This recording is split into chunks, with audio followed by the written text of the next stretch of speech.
Ең қиын жол ұстаз болу білгенге. Пейілдері ыстық дайым күннен де. Оқушыға уақыт табу оңай ма, өз-өзіне уақыт таппай жүргенде. Ұстаз болу ерлікпен тең мақтылық. Білім нәрін себу соны ұқтырып, жаратқаным жар болсын ешқашанда, ел деп басқан қадамдарын құт қылып. Ұстаз деген ұлағаттыл адам. Бас еді оған ақын ғұламаң, ол себебі ертеңіңді ойлайтын мектептегі мейірімді бір анаң. Өмірлерін түсінетін жан бар ма? Адалдықпен шуақ төгер барманға. Байлығы жоқ қарапайым ұстаздың, жол үлкен уәзір тұрмақ ханнан да. Уа адамдар, шығармайық бұны естен. Ұстазы жоқ ұлттың талай үні өшкін. Мектеп ашып ыбырайлар кешегі білімсіздік надандықпен күрескен.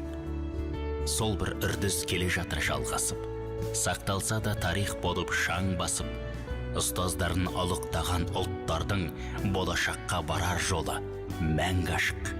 Есі бар жан құрмет тұтып ескерер, біз болмайық ұстазы жоқ өшкен ел.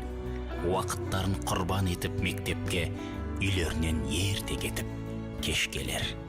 Қиналса да ұстаздық жол мөлдір бақ. Құрметтейік ұстаз үшін сол қымбат.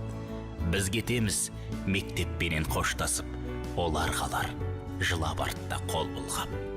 Оңай емес әр ұстаздың тағдыры, жалғыздықта жабырқайды жан гүлі. Жүзімізді жақсылыққа бұрғызған 100 жасасын ұстаздардың барлығы.